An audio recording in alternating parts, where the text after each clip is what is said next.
which is that the Brazilian Senate approved a government-sponsored series of labor reforms.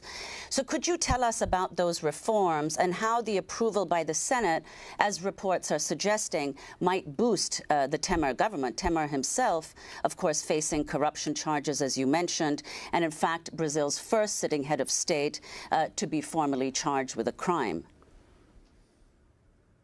Yeah, I'm really glad that you asked that, because there's no way to discuss the situation in Brazil without understanding the agenda of international finance and domestic oligarchs, in particular their desperation to impose extremely harsh austerity measures on an already suffering poor population.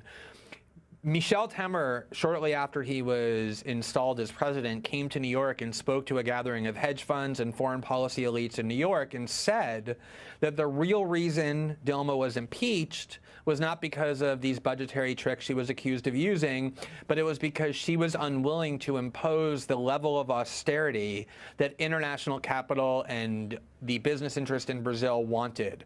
That's why they put Temer into office, to quote-unquote reform pensions and labor laws, to make people work longer, to extend their retirement rate, to reduce their benefits. This is what the whole thing is about. And it's amazing because every time it looks like Temer is going to stay, the real increases in strength, as does the Brazilian stock market. Every time it looks like he's in trouble, the real decreases and the Brazilian stock market weakens, because international finance wants Temer to stay, because he's the only one willing to impose these harsh austerity measures, because he's already so unpopular and so old that he's not going to run again and can't run again, so he doesn't care. He's willing to do their dirty work for him.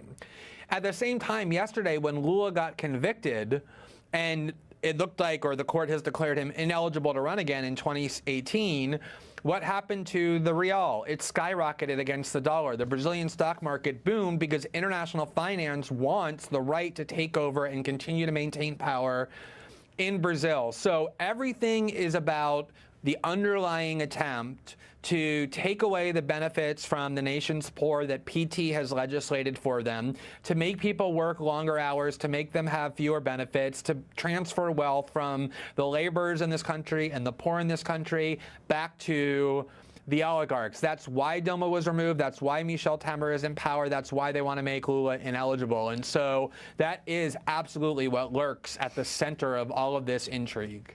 Well, Glenn, please stay with us. We're talking about the former Brazilian President Luiz Inácio Lula da Silva, convicted on corruption charges and sentenced to 9.5 years in prison.